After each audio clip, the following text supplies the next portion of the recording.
Krenula sam u prodavnicu i moram da vam snimim ovu lepotu. Ono tamo pravo što vidite, tamo je Ibarska magistrala. Prodavnica je evo tamo. Evo ga Ibar.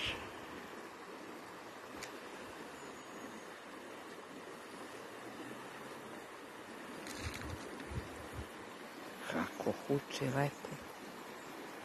Čiča je već na pecanju, naravno.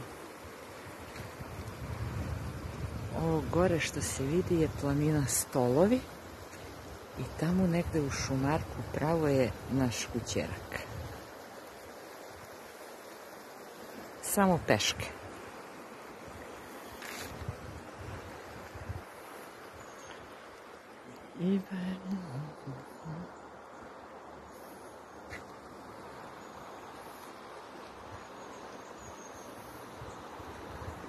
Resetovanje.